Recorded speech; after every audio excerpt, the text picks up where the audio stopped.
한국 경제를 대표하는 이건희 삼성그룹 회장이 25일 일원동 서울 삼성병원에서 별세했다.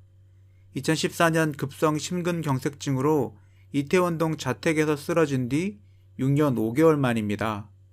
2014년 5월 10일 밤 늦게 호흡곤란 증세로 쓰러져 자택 근처의 순천향대학교 병원으로 이송되었다.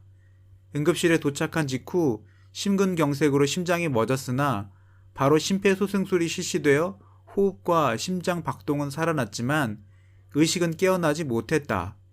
이후 삼성병원으로 이송, 스텐트 삽입술을 받고 보조기구를 부착하여 저체온 치료를 하였으나 깨어나지 못했다. 삼성서울병원은 이건희를 자택에서 계속 치료하는 방안과 환자 이송 전용 항공기 에어 앰뷸런스에 태워 미국으로 옮겨서 치료하는 방안을 놓고 고심 중이었다. 삼성은 이건희 회장의 사망 소식을 알리면서 고인과 유가족의 뜻에 따라 장례는 간소하게 가족장으로 치르기로 했다고 밝혔는데요. 향년 78세로 별세한 이건희 회장의 이력을 먼저 간단히 알아보겠습니다. 그분에 대한 다른 평가들도 있겠지만 삼성전자를 명실상부 세계에서 손꼽히는 인류 기업으로 만든 것은 이건희 회장임은 분명합니다. 공과를 평가하는 여러 가지 이야기도 있고 인물됨이나 회사를 경영하면서 논란이 되는 오류들도 분명 있지만 오늘의 삼성이 대한민국의 기업으로서 갖고 있는 의미가 폄하되어선 안 될 것입니다. 삼성의 이건희 회장의 일화들을 모아봤습니다. 이 회장은 반도체와 스마트폰, 바이오 등 신사업을 통해 삼성을 세계적인 기업으로 일궜다는 평가를 받는다. 이 회장이 경영을 맡은 27년의 기간 동안 삼성그룹의 매출은 40배, 시가총액은 300배 이상 커졌다. 이건희 일가는 유럽 귀족 흉내를 몹시도 내고 싶어 했다. 이걸 굳이 규제할 근거는 없다. 다만 조건이 있다. 개인적인 사치는 개인 돈으로 해야 한다는 것이다. 이건희의 생일잔치는 공식 행사를 빙자하여 공식 비용으로 치러진다. 이들은 개인적인 파티에 회사 돈을 쓰는 것에 대해 아무런 거리낌이 없었다. 손님을 초대해놓고 손님에게는 주인보다 더 싼 음식을 제공하는 게 예의가 아니라는 생각도 하지 못했다. 이런 무례한 태도의 배경에는 이건희 일가가 마치 왕족이나 귀족처럼 신분이 다른 사람들이라는 생각이 있다. 경영권을 물려받은 뒤 삼성을 세계적인 기업으로 키웠다지만 들여다보면 이건희 체제에서의 흑역사도 장난 아니다. 참고로 삼성에 관한 비리는 삼성 내부 고발자 김영철 변호사의 삼성을 생각한다. 삼성 비리 전문가인 주진우 기자의 저서 주 기자를 비롯 여러 언론사에서 나온 삼성 자료들만 대충 훑어봐도 충분히 알 수 있다. 저자 김영철, 2010년 1월에 발매되었다. 전 삼성그룹 고문 변호사이자 삼성 비자금 사건을 폭로한 김영철 변호사가 내부 고발 형식으로 쓴 책이다. 외부인이 절대 알 수 없는 이건희 회장의 개인 취미라던가 삼성과 내부 사람들에 대한 삶에 대해서도 자세하게 나와 있어 일반인들의 흥미를 자극한 책이기도 하다. 그 덕에 일권이 발간될 당시 트위터를 포함한 인터넷에서 화제가 되어서 급격하게 팔리게 되었다.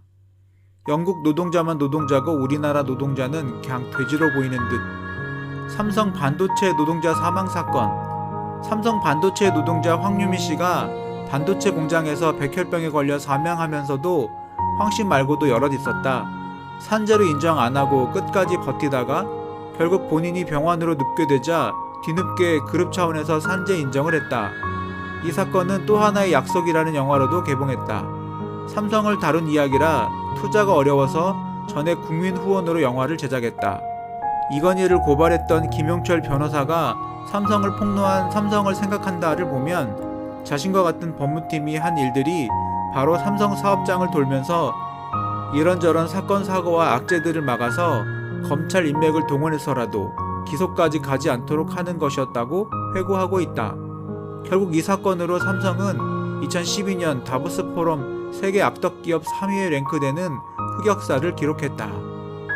성매매 의혹. 2016년 7월 21일 오후 10시 인터넷 언론인 뉴스타파에 의해 이건희 회장의 불법 성매매 장면이 보도되었다. 동영상 안에는 이건희 회장이 수년 동안 여러 차례에 걸쳐 젊은 여성 여러 명을 안가나 자택으로 불러 성행위를 한 정황이 담겨 있었다. 특히 동영상에 촬영된 장소가 이건희 회장의 자택과 안가라는 사실이 확인됐으며 그 안가를 마련하는 과정에서 삼성이 그룹 차원에서 개입한 것으로 보이는 정황이 드러났다. 이건희 회장의 성매매 의혹이 담겨있는 동영상은 모두 5차례에 걸쳐 촬영됐다. 이건희 회장의 성매매 의혹 동영상은 주로 낮 시간에 촬영됐다. 촬영된 시간은 5개 영상 모두 오후 1시에서 4시 사이다. 동영상에 등장하는 여성들은 한 번에 3명에서 5명이다. 외모로 봤을 때 이들의 나이는 대체로 20대에서 30대 사이인 것으로 추정된다. 이건희 회장과 이 여성들 사이의 대화를 들어보면 이 여성들은 다른 유흥업소에서도 일을 하고 있었으며 이 회장도 그 사실을 알고 있었던 것으로 추정된다. 영상에 녹화된 여성들끼리의 대화를 들어보면 이들에게는 한 번에 500만 원가량의 비용이 지급된 것으로 보인다. 한 여성에게 네가 오늘 수고했어. 응? 네 키스 때문에 오늘 이거 했어 라는 은담패설을 내뱉는 등 누가 봐도 성매매로 의심할 만한 발언과 행동이 적나라하게 찍혔다. 이젠 마누라도 바꿀 때가 되었나 보다. 이들은 이건희 회장의 거처에 드나든 여성 중 한 명과 협력해 동영상을 촬영했고 이를 무기로 삼성에게 돈을 뜯어내려고 했던 것으로 보인다. 검찰 조사 결과 영상에 등장하는 여성들에게 촬영을 지시한 사람은 CJ그룹 차장급 직원인 S씨로 파악됐다. 구속 후 사직서를 제출했다고. 성폭력 처벌법에 따라 카메라 등 기계를 이용해 수치심을 유발할 수 있는 다른 사람의 신체를 몰래 찍고 이를 타인에게 제공하는 것을 지시한 혐의를 받고 있다. 이와 같이 협박을 목적으로 영상 촬영을 지시한 사람은 4년 6개월이라는 중형을 받았으나 정작 영상을 통해 확인된 성행위에 따른 대가 지불 장면, 성매수자 이건희와 포주에 대한 처벌이나 조사는 요원해 보인다. 우선 해당 행위가 2011년에 촬영된 영상에 포함되어 있기 때문에 성매매 공소시효 5년이 지나 처벌이 불가능하다. 막내딸 이윤영이 2005년 미국에서 자살한 사건도 있다. 처음엔 교통사고라고 했지만 뉴욕시경의 발표에선 맨해튼 숙소에서 목을 매 자살했다고 한다. 자세한 내막은 나오지 않았지만 뉴욕에 유학 간 이윤영이 그곳에서 남자친구와 사귀었고 예전 루머에서는 상대가 경원이었다. 루머의 특성상 사실 확인은 불가능에 가까우나 어느 쪽이 정설인지는 아시는 분이 추가 바랍니다. 장녀 이부진의 남편 이무재 씨도 오랜 세월 동안 삼성물산 사원 출신으로 삼성그룹 봉사활동에서 만나서 사랑에 빠졌다고 알려져 있었으나 이혼 뒤 본인 스스로 삼성 S1 소속의 경호원이었으며 경호를 하다가 사랑에 빠져서 결혼까지 가게 되었다고 진상을 밝힌 바 있다. 결혼을 허락해달라는 요구를 받아주지 않아서 자살한 거라는 추측만 있다. 딸이 사망했지만 이건희 회장은 뉴욕을 방문하지 않았고 언니들인 이부진과 이서연이 와서 시신을 수습해 갔다고 한다. 관련 자료. 그녀가 보유한 삼성 주식은 사후 장학재단에 들어갔다고 한다. 이건 구설수라기보단 비극인 듯. 비리와 재판, 그리고 사면. 삼성의 전 법무팀장인 김영철 변호사가 삼성 비리 관련하여 천주교 정의규현 사재단에 양심 고백을 했던 일이 있었다. 이로 인해 2008년 4월 22일 이건희 회장의 차명 계좌가 적발되고 1,000억 원대의 세금 포탈 혐의가 적발되면서 이건희는 삼성 경영쇄신안을 내놓고 삼성과 관련된 모든 직책을 내놓고 이수빈 삼성생명 회장의 경영권을 승계하여 전격 퇴진하였다. 이건희가 징역세를 피하면서 삼성그룹의 지분을 물려주려 했다는 의심을 받은 이건희 아들 이재용도 최고 고객 책임자 김용철은 이건희의 비리 혐의와 삼성 내의 비화 등을 담은 삼성을 생각한다를 출간했고 이 책은 상당한 반향을 일으켰다. 2008년 4월 임원들과 함께 불구속 기소되었다. 참고로 이건희 본인이 구치소에 구금되거나 수감된 전력은 없다. 삼성공화국, 황제경영, 이건희 결정적인 흑역사 4가지 장면.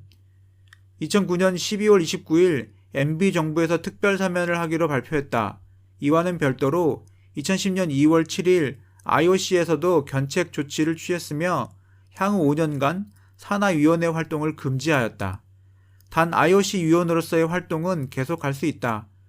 동시에 대법원에서 근소한 차이로 삼성 에버랜드 전환사채 사건에 대해서도 무죄 처분을 받았다. 2018년 초 다스 실소유주 논란과 엮여서 이 사면이 뇌물에 대한 대가로 얻어낸 것이 아니냐는 혐의가 있다. 다스가 미국에서 벌인 소송에서 삼성이 소송 비용을 내주고 그 대가로 원포인트 사면을 받아낸 것이라고 검찰은 추정하고 있다. 삼성 이재용 재미삼아 좀 찾아보니 우리나라의 대표적인 재벌 가문에 대해 심하게 실망스럽군요. 원래 그런 사람들인 것 같아요. 돈에만 혈안이 되어 모든 것이 다 별것 아닌 것으로 보이는, 하기야 사는 것이 많이 다르니 일반 사람들 개 또는 돼지 정도로 취급할 것 같아요. 삼성이라는 재벌 기업은 자본주의 경제체제에서 사익을 추구하는 혼자만의 기업이 아닙니다. 우리나라의 주축 기업으로서 많은 노동자들의 일터이며 이미 우리나라의 산업 발전을 위해 천문학적인 세금이 투입되어 운영되고 있는 것입니다.